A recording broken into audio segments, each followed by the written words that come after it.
Decentralisation का मतलब ये है कि पावर को डिस्ट्रीब्यूट कर देना अपने लोअर लेवल के मैनेजमेंट के साथ।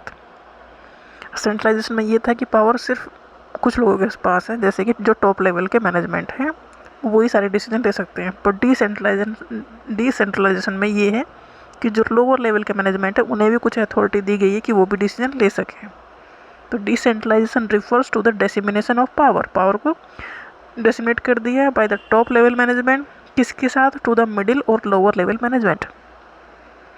देखो कोई भी ऑर्गेनाइजेशन है तो ऐसा तो नहीं है कि बस एक टॉप लेवल मैनेजमेंट है और सब सबऑर्डिनेट और एक सब नीचे वाले ग्रुप में है, कि यहाँ मिड लेवल के मैनेजमेंट भी है और मिडिल लेवल के मैनेजमेंट भी है।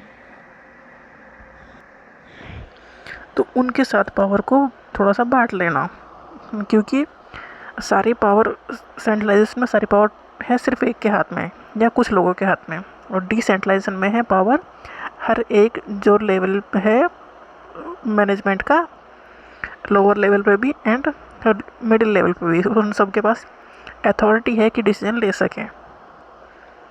इससे कुछ फ़ायदे भी होंगे, कुछ नुकसान भी होंगे। It is the delegation of authority at all level of management. जैसे कि डिपार्टमेंट के हेड है उनके पास भी कुछ पावर है, उनके जो हेड है उनके पास भी कुछ पावर है, टॉप लेवल के पास भी पावर है, तो पावर का डिस्ट्रीब्यूशन हो गया है। तो डेलीगेशन ऑफ अथॉरिटी हुआ है at all level of management.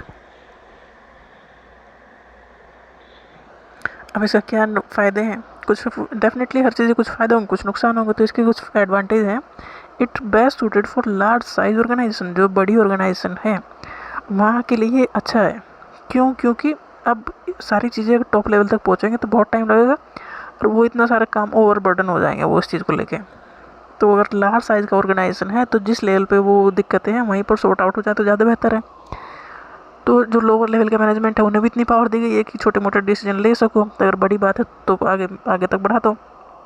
Next, decision making comparatively faster. देखो जहाँ दिक्कत हुई अगर वहीं डिसीजन लिया जा रहा है तो जल्दी लिया जा रहा है ना। अगर उसी प्रॉब्लम को टॉप लेवल तक पहुँचाया जाएगा तो देर तो लगेगी। Light burden on the top management. Top management तक सारी चीज़ें नहीं पहुँचती, वही पहुँच रही हैं जो कि डिसीजन उन्हें लेना ज़रूरी है। हर चीज़ के लिए उन्हें नहीं परेशान किया जाता, तो उनके पास ज़्यादा बर्डन फिर काम का नहीं होगा, क्योंकि वो सारी चीज़ों पे फोकस, और भी चीज़ें होती हैं उन पर फोकस वो कर सकेंगे। तो ये एक एडवांटेज है डिसेंट्रलाइजेशन का, कि उन्हें थोड़ा बर्डन कम होता है, क्योंकि हर एक चीज़ का डिसीजन उन्हें नहीं लेता ना, छोटी छोटी चीज़ें उन तक नहीं पहुँचती, बड़ी बड़ी ही पहुँचती हैं। Next, higher status of lower level managers. जिसे डिसीजन लेने की अथॉरिटी है डेफिनेटली उसका स्टेटस तो कुछ ना कुछ तो होता ही है ना। अगर लोअर लेवल का जो मैनेजर है उन्हें अगर डिसीजन लेने की अथॉरिटी उनके पास है तो उनका कुछ ना कुछ तो स्टेटस होगा ही, तो थोड़ा स्टेटस की फीलिंग उन्हें भी आती है कि हाँ हम भी कुछ हैं। नेक्स्ट है यूज ऑफ एक्सपर्ट नॉलेज। देखो जहाँ दिक्कत हो रही है तो वहीं वो एक्सपर्ट है उस काम को करने में, तो वहाँ से कुछ दिक्कत आ रही है तो वही उससे अच्छे से सोल्व कर सकता है, इतनी नॉलेज रखता है। तो एक्सपर्ट नॉलेज का प्रॉपर यूज़ हो रहा है, क्योंकि हर डिपार्टमेंट के ज़रूरी तो नहीं है कि टॉप लेवल वाले को सब कुछ पता हो, क्योंकि जो जहाँ काम कर रहा है उसे तो पता ही है, तो एक्सपर्ट है वो उस फील्ड में, तो एक्सपर्ट नॉलेज यहाँ काम आ रही है। नेक्स्ट है इम्प्रूव मोटिवेशन एंड रिटेंशन। अब डिसीजन लेने की अगर पावर दी गई है, अथॉरिटी दी गई है, तो उसे कुछ अपनी फीलिंग आती है ना कि मैं भी कुछ हूँ, तो इससे वो मोटिवेट होते हैं और फिर वहाँ पर बने रहते हैं, जल्दी छोड़ नहीं जाते उसे ऑर्गेनाइजेशन को। नेक्स्ट है reduce cost and time. Decision लेने में देर नहीं लगती, इसमें जल्दी सारी चीज़ें होती हैं तो कॉस्ट भी कम पड़ती है फिर और टाइम भी कम लगता है। नेक्स्ट है close contact between official and local people. Definitely ये नज़दीक ही के बीच में कॉन्टैक्ट होता रहेगा।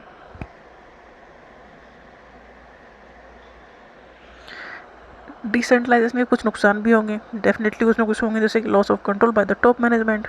अब हर चीज़ का टॉप मैनेजमेंट को नहीं खबर होती फिर, क्योंकि उन्होंने इतनी अथॉरिटी दी है कि वो छोटे छोटे डिसीजन लोअर लेवल पे मैनेजर ले ले, तो फिर सारे एम्प्लॉई ऐसा नहीं है कि फिर टॉप मैनेजमेंट को जानने ही, तो कहीं ना कहीं उनका कंट्रोल कम हो जाता है, क्योंकि हर चीज़ को वो नहीं जान पाते, तो कहीं ना कहीं लॉस ऑफ कंट्रोल होता है बाय टॉप मैनेजमेंट। इसमें इनक्रेज होता है इंटर डिपार्टमेंटल कॉन्फ्लिक्ट। दो डिपार्टमेंट ने मानो एक दूसरे इसमें कन्फ्लिक्ट आएगा क्योंकि इन्हें जो डिपार्टमेंट के हेड है उन्हें डिसीजन लेने की पावर या अथॉरिटी दी गई है।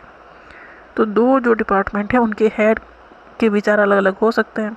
अगर वो डिफरेंसेस हैं उनमें आपस में तो कन्फ्लिक्ट हो सकते हैं दो डिपार्टमेंट, क्योंकि सारे डिपार्टमेंट मिलके ऑर्गेनाइजेशन के एक गोल को अचीव करने के लिए काम कर रहे हैं।